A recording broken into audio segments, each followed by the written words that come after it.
Yeah, we've been. Am I on this thing? Sorry. Yeah, we've been trying to focus on that. Is just trying to limit turnovers.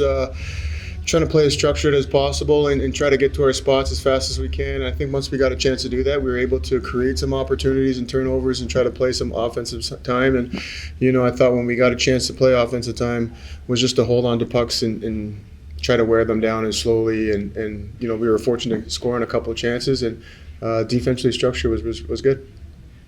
The Wranglers never held more than a one-goal lead, and we talked a lot about sustaining leads and then playing with a lead. Do you feel that the team really executed on that based on previous comments?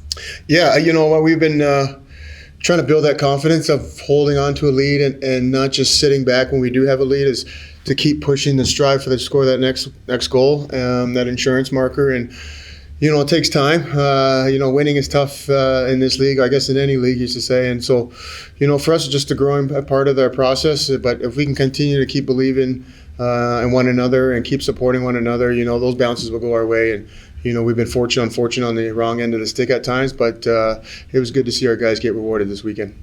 You've been able to rely on excellent goaltending in both of these back-to-backs, with Yuri Patera and Laurent Brossoit having over 30 saves each in the games. Could you tell us a little bit more about that?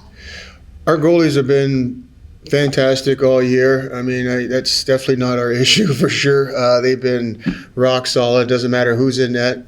We have full confidence in either one of them. So for us, just a matter of trying to get the puck out as fast as we can in our zone. And when we break out fast, we're able to play a little bit more O-zone time and sustain a little bit more pressure in their end and try to give our goalies a break here and there. But also not taking too many penalties too has been another focal point for us too, is just to try to stay out of the box and give ourselves a good chance playing 5-on-5 hockey. And when we've done that, we've had pretty success, and we've been doing pretty good on special teams as of late.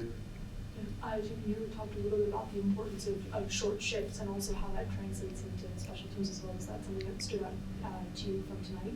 Yeah, another focal point we tried to come across with our guys is just to let everybody get out there, make sure we have short shifts, especially the time difference of the games, right? I mean, yesterday was a pretty late one, and then the quick turnaround here today for an early afternoon. So in those situations, you just want to make sure everyone's getting their feet wet. I think it took us a little minute before in the first period to get guys rolling a little bit, but once we did and everyone kind of felt confident, got their legs under them, we started rolling and started playing as a unit. The penalty kill stepped up in a big way this weekend. 2 games in a row, killed 2 penalties in the third period. How were you able to handle that Calgary power play? The penalty kill has been sensational all year, to be honest with you. I think at times on the other end, in power play, we've kind of let it slip a little bit here and there, but I think overall our penalty kill's been there. So, it was good to kind of get an opportunity for our guys. I think this little reset on the penalty kill gave up a couple games ago, but the fact that they came out here, the guys fought for each other and tried to help LB and net as best as possible. And it's nice when you got a goaltender like that in your back end, that it makes things a lot easier. So, but guys did a great job blocking shots, got good sticks in the lanes, and tried to prevent it a lot of chances against. And I think it kind of wore them down and a little bit frustrated on their end when it came down to where they end. I wanted to ask about Braden Pahal as well. He had a great game yesterday, another good one today, and it seemed like he really turned on that physicality, especially on that later power play in the third period. Can you talk about his game today?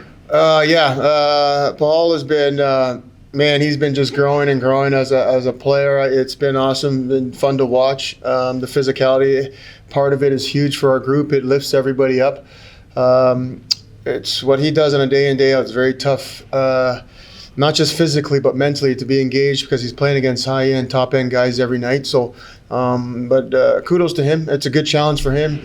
It's good preparation for him to get to the next level on a full-time basis. But, he's off to a good start, and, we're fortunate to have him on our squad, and he's been a great mentor and leadership guy, too, in our room for our young guys to see and what it takes to be a full-time player, especially at this league and at the next. So he's knocking on the door. We're excited for his future down the road, and if he can kind of keep doing and building on what he's been doing, I think he'll be fine.